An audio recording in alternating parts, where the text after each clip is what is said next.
Welcome to Mindfully with Tumishe, the podcast that invites you to explore mental health with honesty, compassion, and openness. Each week, your host, Tumishe Oladapokuku, shares personal stories and stories from people like you. Together, we'll confront mental health myths and build a space where imperfection isn't feared but embraced. From self-esteem struggles to relational conflicts, we're here to discuss it all, with guidance from experts and real raw stories that inspire healing. It's time to live mindfully. It's time to be compassionate with ourselves and each other. Mindfully with Tumishe, new episodes every week, available wherever you listen to podcasts or at blackimages.com. Where people realize that being uncomfortable is not a bad thing. Being uncomfortable with what? Being uncomfortable with your feeling it's not a bad thing. Again, this is what I call emotions and feelings. They're just signals. And if you realize that they're just signals, then you realize that this is telling you something. What is it telling you? That's what you now have to figure out. If you're sitting in a conversation, you're sitting with someone and them not saying anything is making you feel uncomfortable. It's not the fact that nothing is being said that is what is making you uncomfortable. It's the fact that, have I done something wrong? Why are they not saying anything to me? And why am I just... Now those thoughts, because you feel that if this person loves me or cares about me or likes me, they should be talking to me. And with that, I welcome you to the part 2 of When Love Is Not Enough and when you need to feel whole. Hi, mindful partners. How did the week just gone by treat you? And most importantly, how did you show up for yourself? If you do not have an answer for that right now, that's okay. That's okay, I think. But be very aware that you are a vessel that needs to be taken care of. Your content is as important and valuable as your output. Just give yourself time. Keep showing up. It will make sense eventually. When that event will be wally, no, but it will make sense eventually. Talking about making sense, Ola and I started a conversation. You're wondering what we're talking about? We're back. And it was around his book, When Love Is Not Enough. And we're still going to fully explore. Hopefully, we'll be able to go through the 12 chapters. I'm just going to be asking 1 or 2 questions from each chapter so that somehow, we'll be able to... Is it okay? Is it okay by you to do that? Yes, please. So we're going to try to explore. That's the key word. Because I don't know how far we'll go, but we'll try. We'll try to explore that. Okay, so if you did not catch the introduction to this book, please go listen to last week's episode and then come back to listen to this, or finish this and then go back to listen to last week's episode. Chapter 1, The Anatomy of Love versus the Experience of Holding. You make a clear distinction between being loved and being held here. When did that difference first become undeniable in your body and not just your thinking?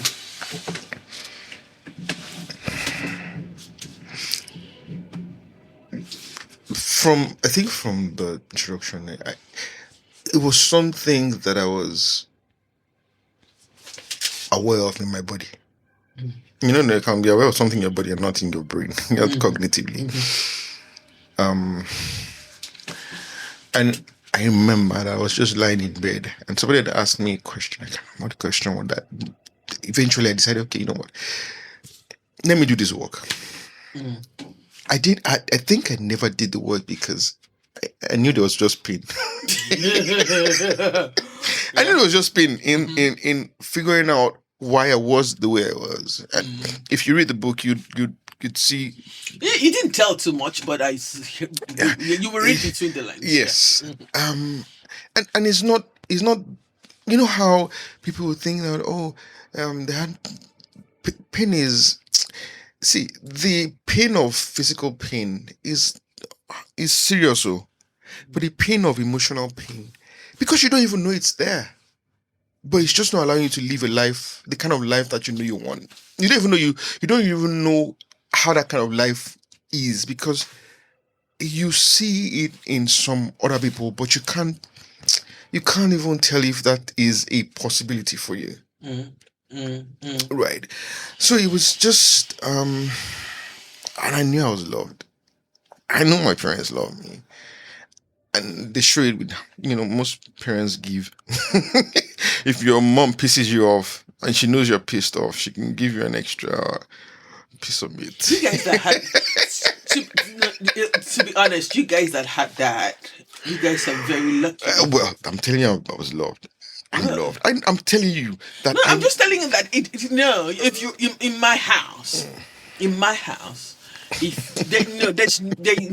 nobody apologize. And when I see that, they say that women, they say, whether when I'm going to cook your favorite meal first, did I have a favorite meal? So I didn't have a favorite meal, but like you said, I kind of knew I was loved, but I knew I was not loved early enough. I knew I was. I knew.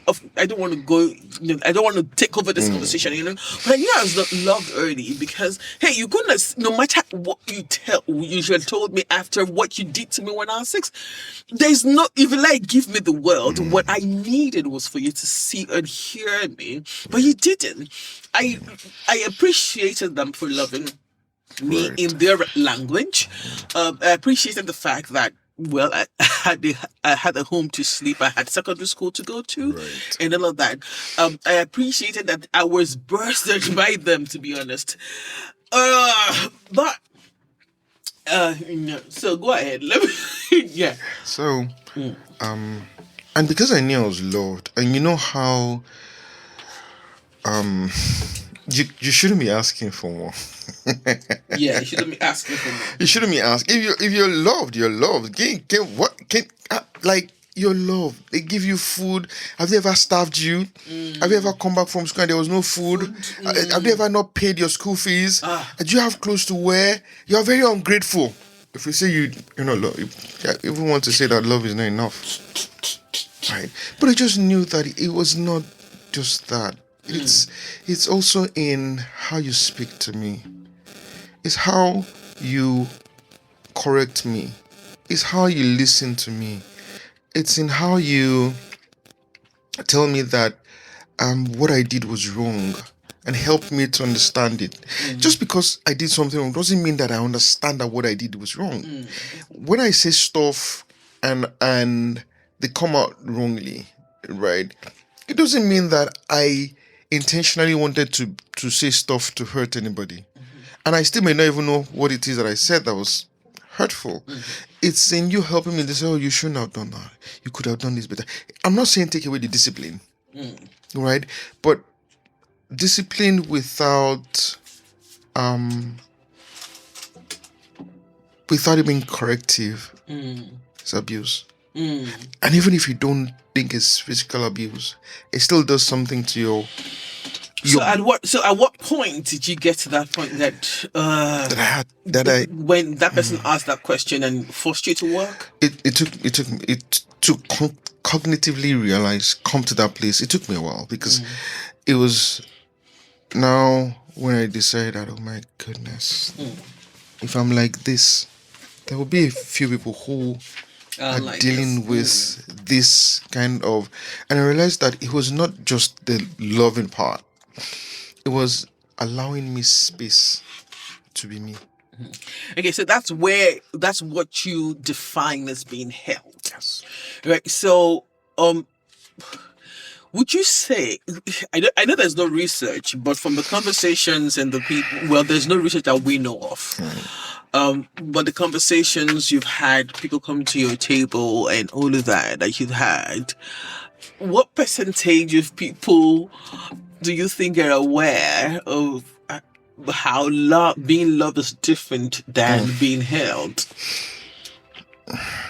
Again, because this thing is Oyumbo. It's just the words, and it will even take okay. I'm trying to see how to answer this best. With people, and I'm glad that you understand words and the power of words. With people, and I'm contextualizing this to Nigerians. Okay. We're not very word based. If you word based, what does that mean? We're not very, in terms of how we use words, we're not very intentional. I think that's the word, about how we use words. We can know words like in our head because we saw it in a novel, but most people never go back to check what that word really means. And so they are having conversations and they just figured out that this is what it means in the novel, and when they're having conversations, and that's what lives with them. And at the end of the day, you find that holding is just a word. But what does it do for you? It's in me having to ask for hugs. When I tell people I like hugs, like, hi, are you okay? Like, yes, my body needs to feel calm, and it's not everybody that I want to give me a hug. It's just some people that you hug them and your body just feels okay. Some people, you just want to visit them, just want to see them, and just know you're okay. And I got this, one of the feedback that I got was this person, just my coach actually, sent me a voice note. She doesn't talk a lot. Sends me almost 6-minute voice note. After she read it. And I'd sent her before I even published, I sent her the e-copy to go and give me, and she had said a lot of things. I'm like, okay, I'd taken some of the feedback and then looked at it. But when I sent the book to her, she sent me pictures of the pages, how she's marked it. I saw the book, how she's marked it. She said, you know what, I just got it from, I don't understand e-copies. You're right. And she's giving out the book. She bought more hard copies, and she's giving out the book. She bought for even soft copies, and she's giving out the book. And she says that one of the person that read it just says, he gets me. And when the guy says he gets me, I can imagine the number of people who are going through that in their head, but they don't have the words to say this is what it is. When I say all the time that we don't have tools, that's what I mean. Like, we don't have words, you don't, and we're very, and that's wsaid a friend was saying to me that very recently we had a conversation, and he was like, Tamisha, why?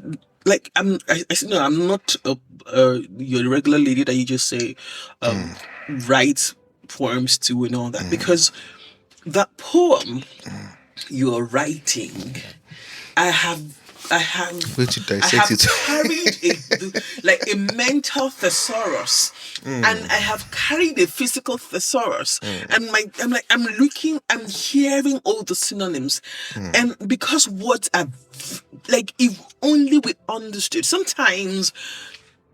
And when I'm hearing held, when I was reading a part, held, I interpreted it as safe. Yes. Because I just want to be, I like giving hugs. I am not very receptive to hugs because I'm giving hugs and I know the energy, I know my energy, I know the energy I'm bringing. Right. I'm not quite receptive to because hugs you don't know what people are bringing. Because I don't know the energy that's coming to me. Makes sense. So yeah, let's move on to chapter 2, because if we stay on that, we won't be able to get. And I want us to be able to touch each question, at least one question. Right. So let's go to where the gap begins. You talk about inherited limitations. How did the compassion for your parents change your understanding of your own patterns?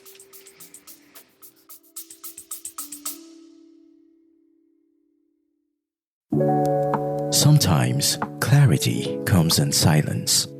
Other times it takes a gentle nudge, a conversation, a question, or a pause you didn't know you needed. That's what BHM coaching at Black Images offers.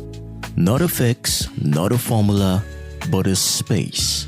One where your story is safe and your growth doesn't have to look like anyone else's.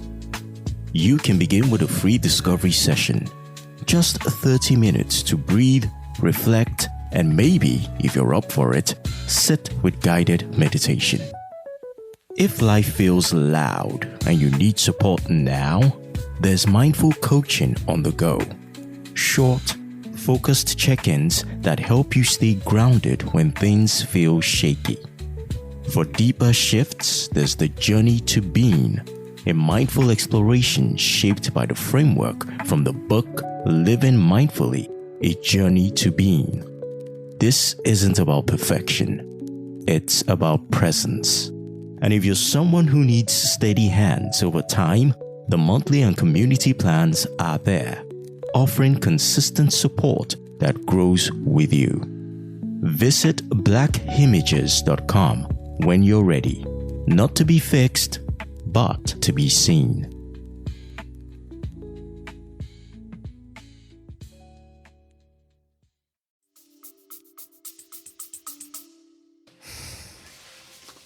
So again, when I realized, I think it was when I realized that it wasn't your fault. You can't give what you don't have. And I think it started there. You can't blame people if they weren't given the tools to live a life that allows them to be emotionally present, Intelligent. create. And for want of a better word, intelligent. Yes. Create. It's not a want of a better word. That's what it is. Yeah. So, I keep saying these things. When I say, when I ask people, are you self-aware? And they say, I'm self-aware. And they give themselves like 7 or 8. I'm always shaking my head. Because for me to ask that question, I've seen something. And I think I'm self-aware, but I'm still like a 3. And I'm asking you that question, I think you're like a 7. I'm going to be a coach for a moment. 3. Why 3? Maybe even 2. I'm saying. Do you think? Guys, I'm so sorry. So this is a coach to coach thing. Right. Isn't that too severe? If you look at what self-awareness is, I see it as a gamut, a range, right? And I do a range from 1 to 10, not 1 to 100. 1 to 10. If you're looking at intelligence quotient, where would most people be? Right, most people will be average.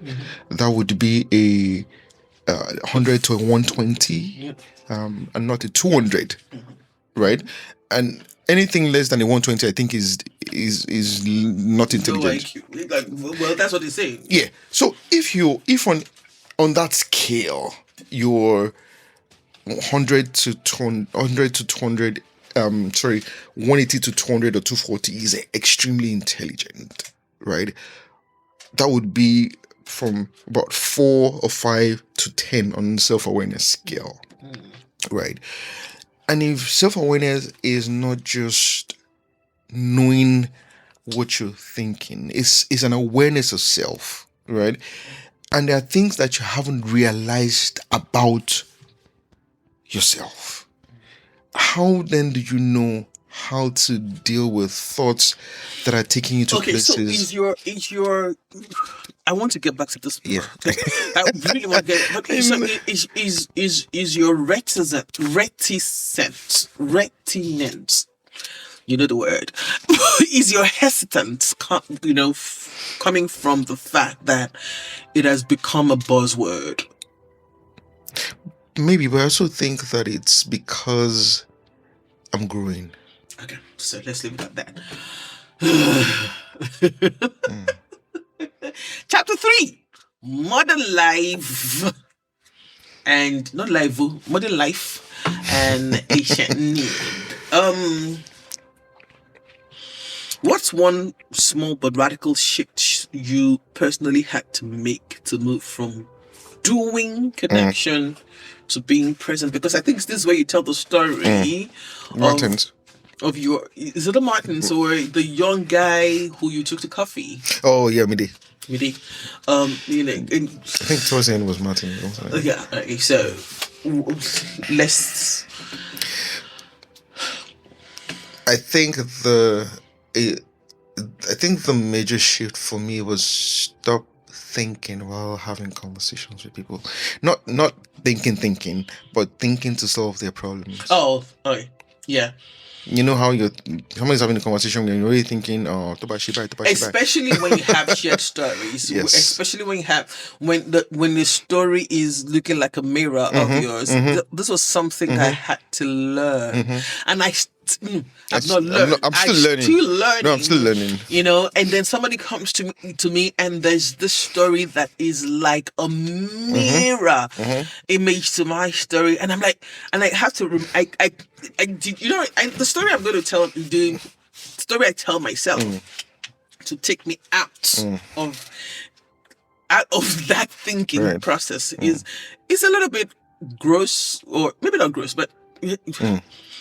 I say to myself, or I'll say it anyways. I say to myself that if even twins were sexually molested at the same time, they will respond differently. They will respond differently because their makeup is different.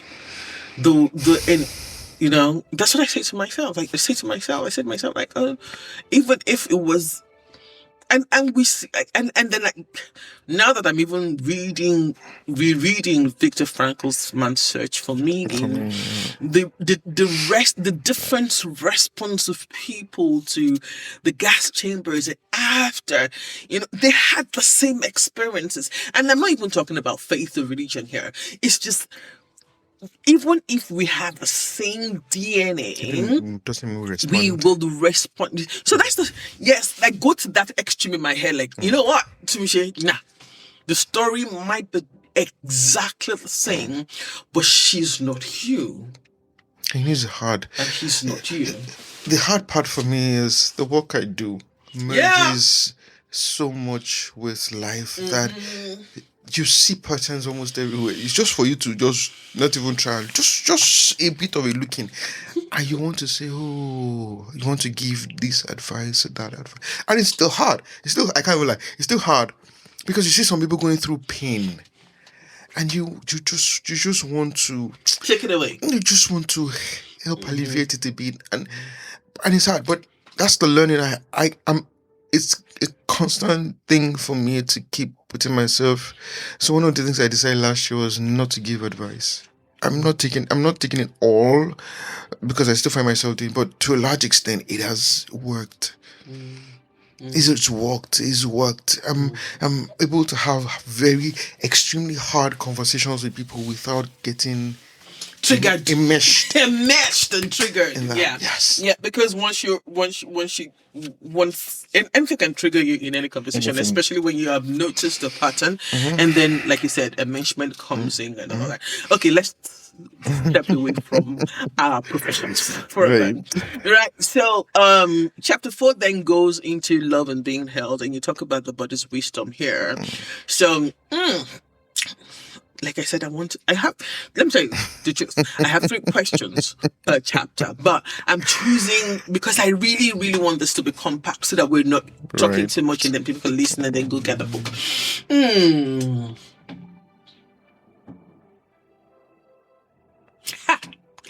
If the body could speak in full sentences, what do you think it would be saying to us?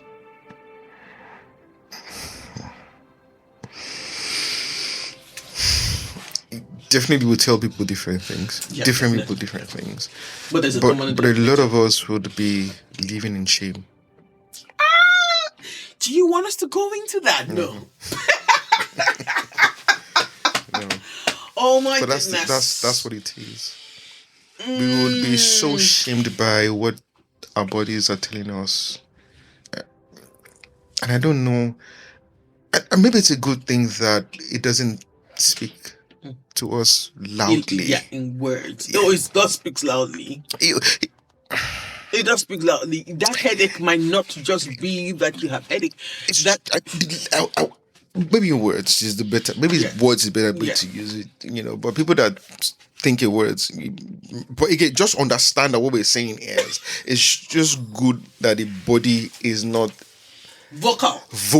That's the word. It's not vocal, because a lot of us will be in trouble. It won't give us rest. Oh, we're already in trouble, Sha. We're already in trouble. I am hearing. We will be in so much deep trouble. I know. So much deep trouble. If the body, and he has his wisdom, and I think it's part of the wisdom that he has that he doesn't do that. Yeah, and it allows us. Yeah, it allows us to come to that awareness. But you see, when it does come to that awareness, there's nothing you're gonna do. That's why people must be. You must be aware. There's nothing against it, because your body will do the best. If you keep pushing it, just shut down. It just shuts down. When you're ready. Come on. Oh yeah. Yeah.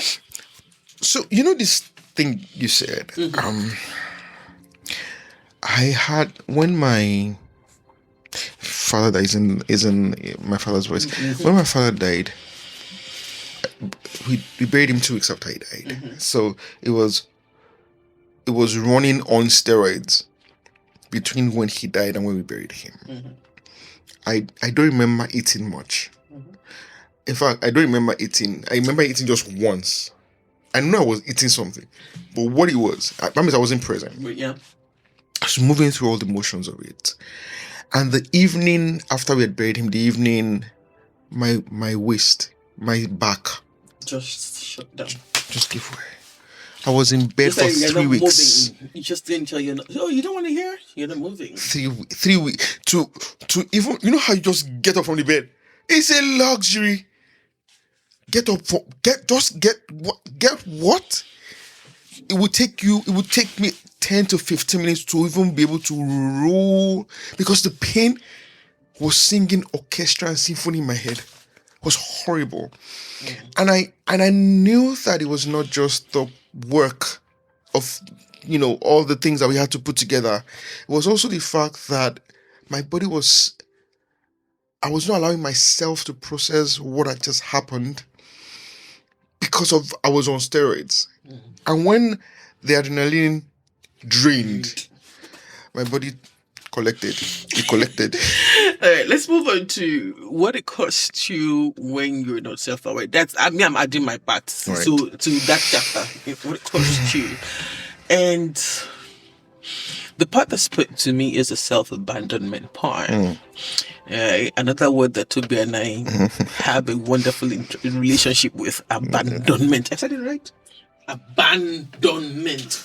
Right. So, how do you know when helping others has crossed into self-abandonment?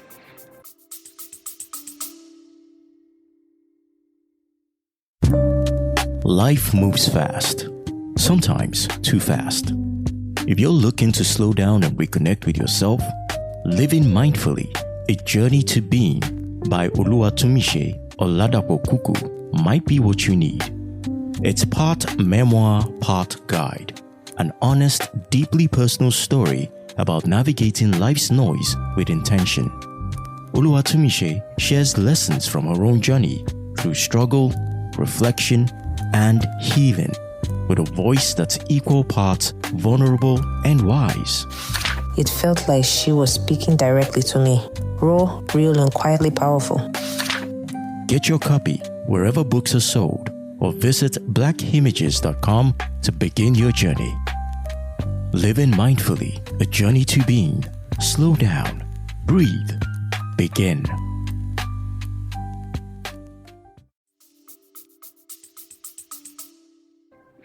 You wouldn't accept yourself away. You won't know. How do you want to know? How do you want to know that being the one that they can always call at 2 a.m., 3 a.m., the one they can always talk to, but you feel that it's because I'm wise. That's why they can call me. I'm their friend. Because I'm always available. No. You're not even thinking that. No, that's not. You're not thinking that. You're not thinking because you're available. You're thinking because I'm their friend and they trust me and I'm wise. Let me flip that for you. Can I flip that for a moment? Permission to. So I think people do know that. They just don't know that they're abandoning self. Yeah. They know that they are over-functioning. They know that they are overextending. And that is why... Some people don't know. Oh, trust me. That is why when someone doesn't exactly reciprocate, it hurts. Because they feel that they are overextended. They feel like they're overbeing. Do you know this? There's a compensation sink there. And it's because they had given to this person.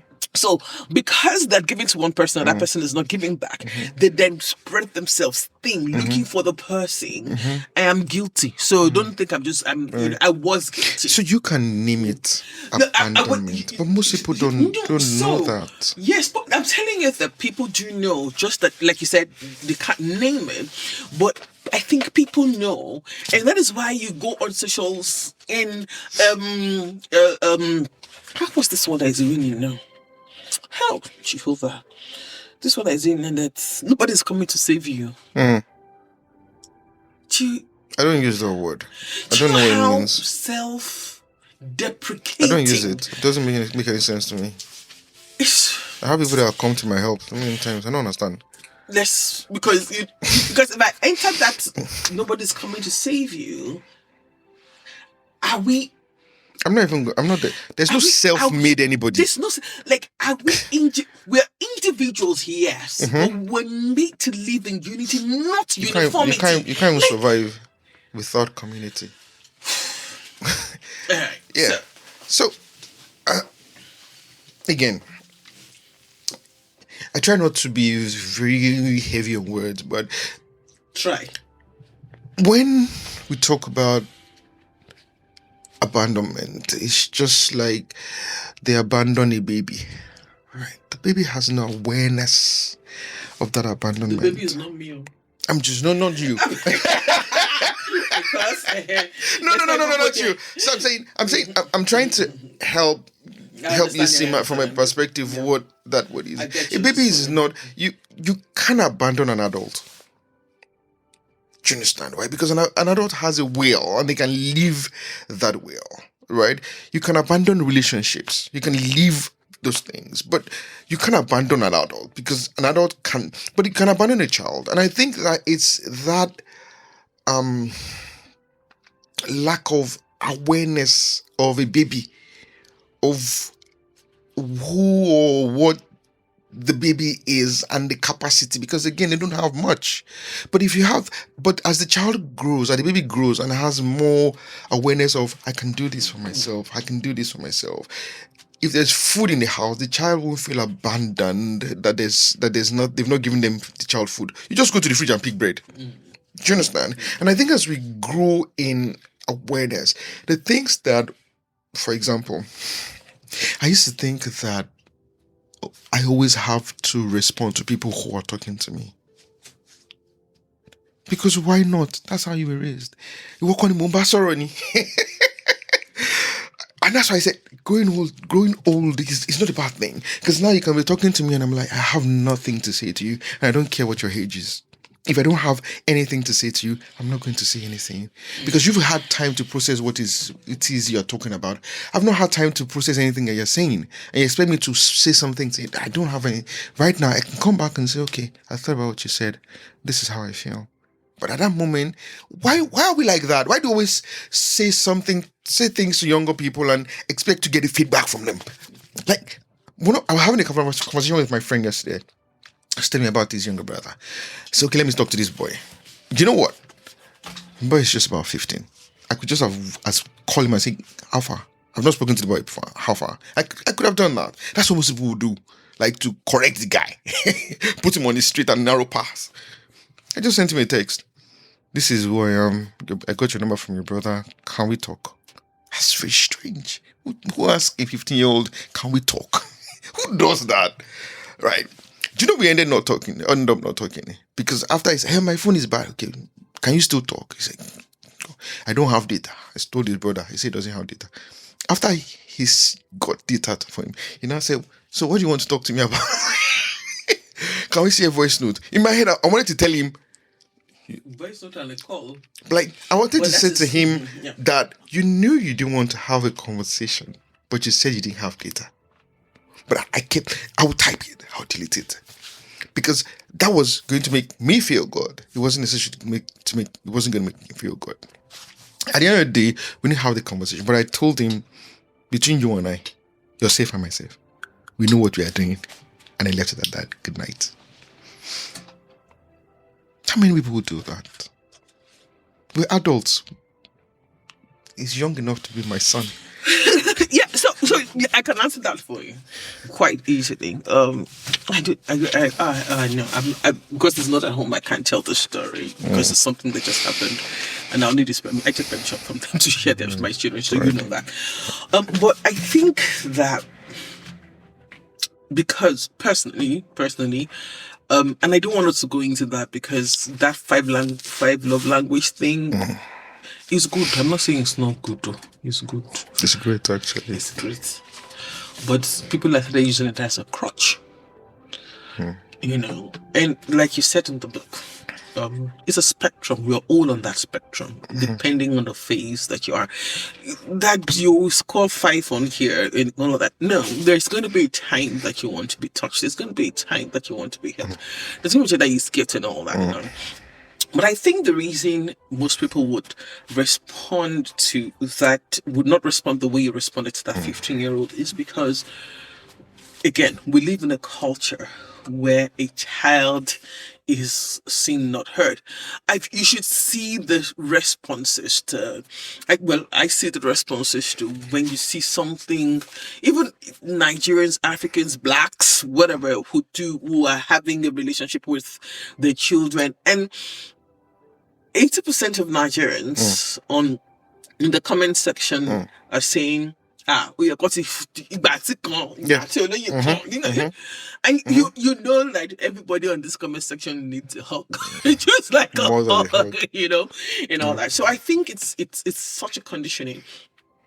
It's interesting. I've said things about my parents that in this conversation that would allude that, you know, but it's interesting that it is the same woman who had that perspective. Who told me after I had done something, my daughter had done something, and I was reacting the way she had reacted when I was younger. She was the one who told me and sat me down and said, you can't raise a child the way I raised you. And I'm still fuming. And she says that, God, I'm like, this is the woman that used to shout, spoil the road, spoil the road. And she said to me, though it was in Yoruba, but I'll say it essentially how she said it in English. She said, that have I seen a shepherd actually shepherd its flock? I'm like, no. And she said, oh, well, they never use the rod to hit the sheep. They use the rod to guide the sheep, and then the sheep then begins to the shepherd then begins to use his rod to tap. So the sheep knows the voice, the sign. So the question is, Oluwatomishi, does your child know your voice? That was the turning point in my parenting journey. Let's take a brief break. Just to breathe, actually, because this is quite heavy, and I really want us to hit on the 12 chapters as much as we can. If you're listening, even if you're driving or you're taking a walk, if you're taking a walk, just relax your shoulders, let it soften your jaw, soften your eyes, the space between your ears. If you're seated, allow your body to just settle a little deeper where you are. Take a very slow breath in and even slower out. You're not fixing anything. You're not trying to understand. It's just to notice that your body is doing right now as you listen. If there's any tightening anywhere, let it go. A holding you didn't realize you were doing, let it go. If it feels safe, place your hand in that place where you feel the tightening. It's not that it's going to make it go away, it's just acknowledging it. You don't need to have words for it yet. Awareness is already enough. One more breath together.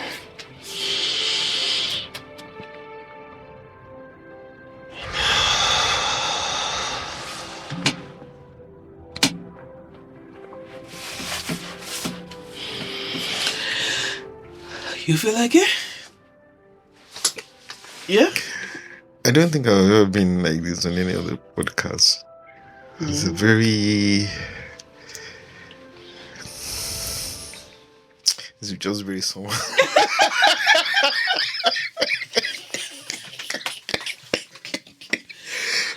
Oh, goodness. It is well.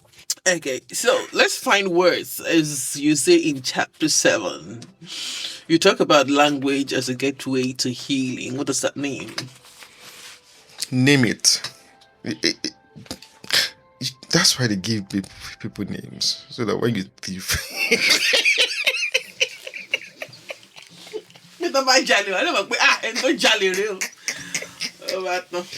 Yes, sorry, same thing. We name, and it doesn't necessarily have. You can come up with these names, but just have your own definition. Have the definitions that those names represent, so that when you deal with them, you're appropriately naming them for yourself. It doesn't have to be community naming. Right, it can be personal. We're not calling people to come and eat. No, it's just so again, I'm usually not angry. Right, not that I'm not angry. I'm usually not angry because I've learned how to use pissed, upset, annoyed, peeved. All the synonyms that comes. But that's a range. Anger is the Extra. There's even incensed, right? And words have a way of putting our emotions in that state. So I'm going to wear my shoe of linguistics, and I'm not going to dwell on it because we need to go to 8, 9, 10, 11, and 12.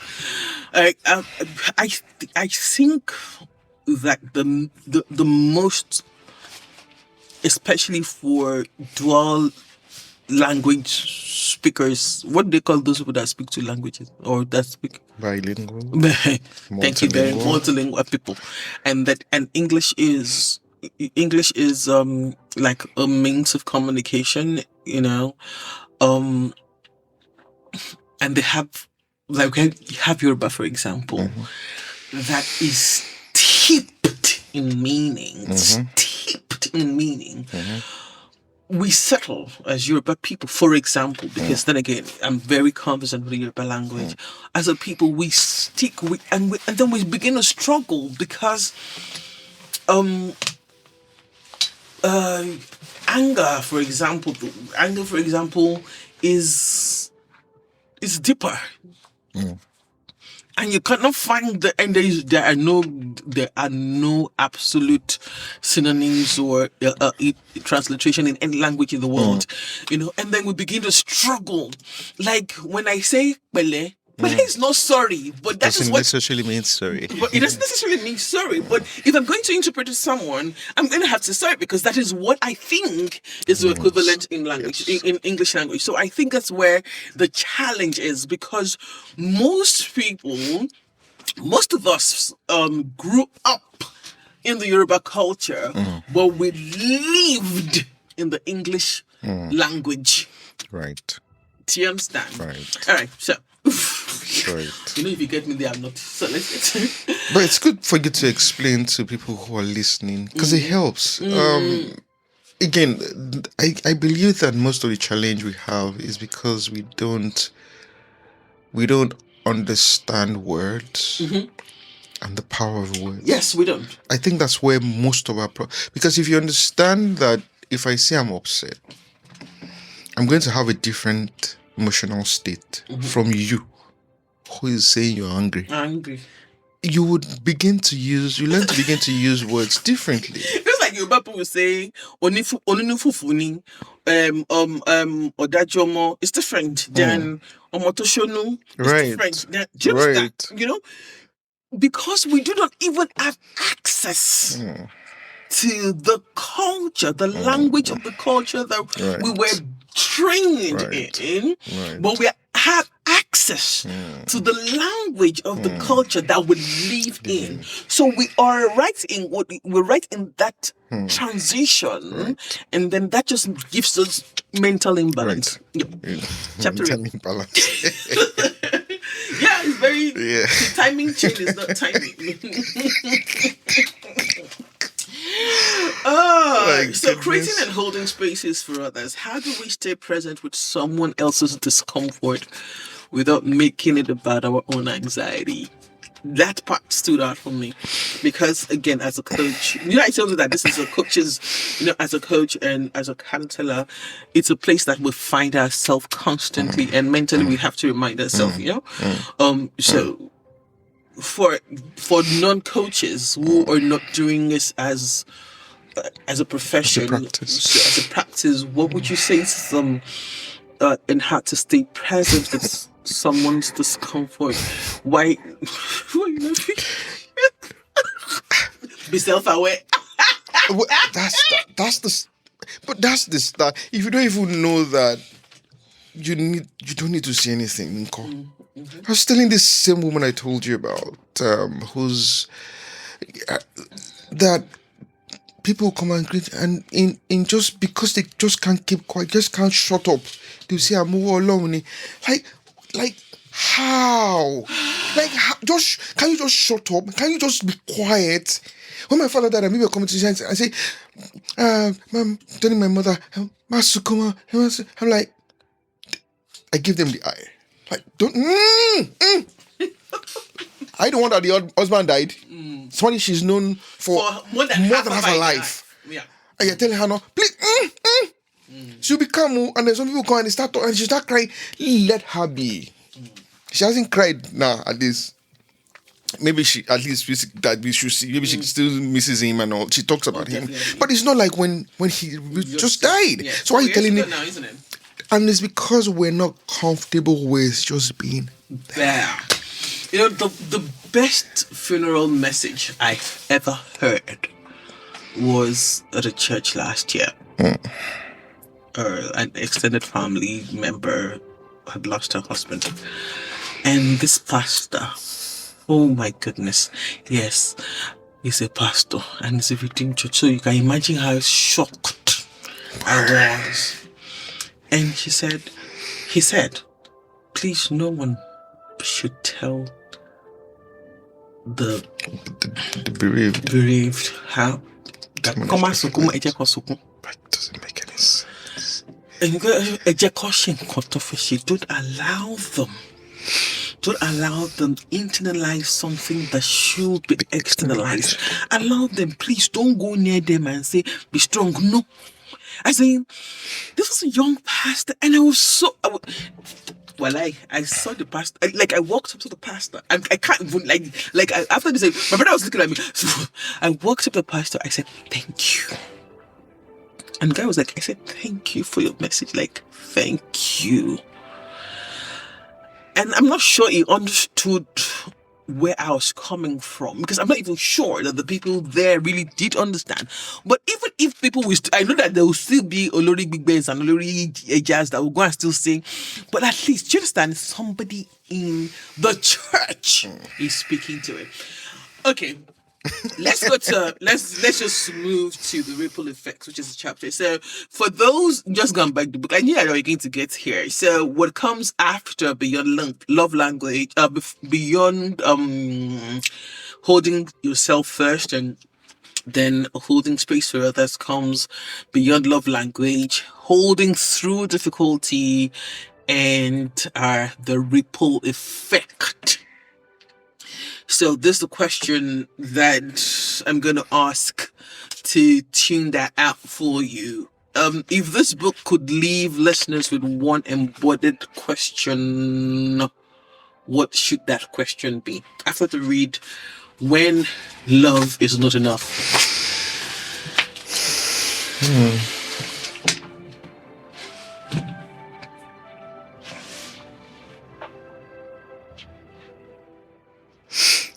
I think it's multi-faced, but I think the preface to whatever the question would be is, am I being? Am I living? Am I happy? Am I joyful? Am I me? Am I me? I'm not sure most people can answer those questions. Most people are not happy. They are displaying. When people ask questions like, how are you? They're not waiting for you to really respond. They just want you to say, oh, I'm fine. Right, because it satisfies their performance. Oh, you know, like, wait, I'm laughing. December 23rd, would that be? I went out with my husband and then I went to the toilet. And the lady, one of the cleaners that was looking, so I'm like, how are you? I think I'm fine. Then I turned back. How are you? And she just, I just held her. I didn't even want to hear because I was not even the space to be in anybody. Just that, because I knew that she just wanted to. Because the shoulder was like nobody sees her. Yeah, I just turned and just said, "How?" I said it the second time. Probably has a husband. Children. Me too. But you know, at that point, I was not in the headspace to listen. But I just held her, let her. But you heard her. You think you didn't cry. listen, but that's what she needed. She just needed somebody to be present. And that was what you gave her. Yeah, okay. That's the holding. Yeah. That's the submission. That's the safety. That's the space. Okay. So you won't believe how long we've spoken for. But I'm not going to let you go. Because I said you should not touch this. So pick one. Mini, money, more. Father Money has a more. donkey. Alright. Okay. So you want to read it? I can. Okay. I will help you read it. It's okay. Are you ready? Would you rather date someone you met online or go on a blind date? I know the answer. I think I know the answer. But Online blind date. Is it date? There's no compulsion to continue after that. I was so sure. I was going to say your answer. No, like it's just a date now, right? Just go and enjoy That person for that moment. person, that moment. So the question I think is actually the location online or the is it location or the circumstances. Do you want to go with someone you met online, or you want to go on a blind date that Honestly, your friends are putting? It doesn't make any difference. It doesn't make any difference. Let me go decide what it.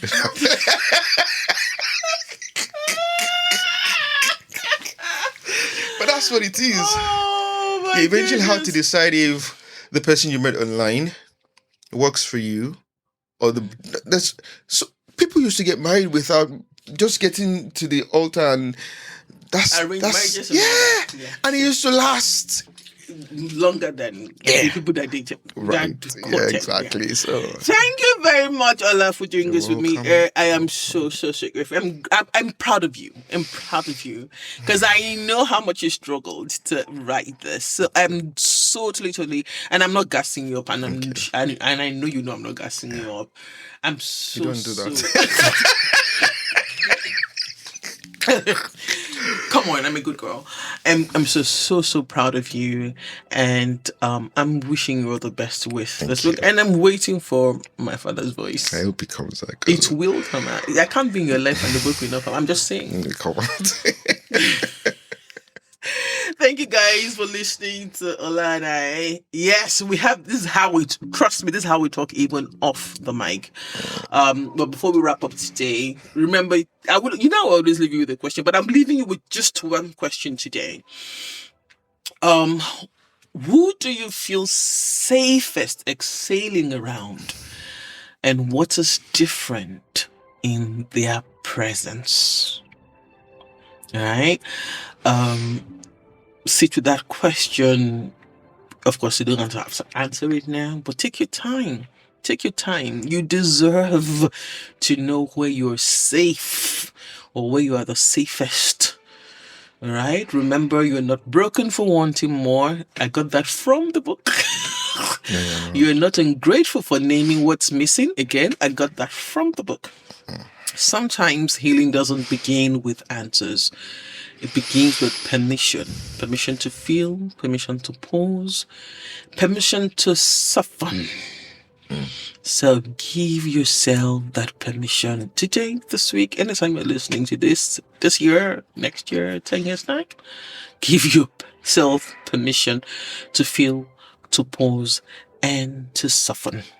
Thank you for listening to this conversation with us today. Be gentle with yourself as you go. Of course, you know by now, if you don't, but that we have our WhatsApp space for Mindfully with Tumishe now. It's not a space for judgment or a space to teach or anything like that. Nah. You're only welcome. You're not only, let me not say only. You're welcome to join if and only if it feels supportive to your process of being to being. There is no destination to journey to self. There's no destination to journey to anything that is self. It's a continuum. The link is in the episode notes. Whether you join the conversation or you want to keep it private, remember your healing does not need an audience. Stay mindful, stay human, stay becoming. Love yourself, love your neighbor, love your country above all of this. Finish it now. Love God. Here's the essence of your being. I am Oluwatumishi Oladapo Koko. To get a copy of When Love Isn't Enough and What You Need to Feel Whole by Sheon Daudu, our own Ola. Check the show notes, the link to get the soft copy and how to get a hard copy. Okay, or you can go to all his socials, Bodaola on TikTok and Instagram.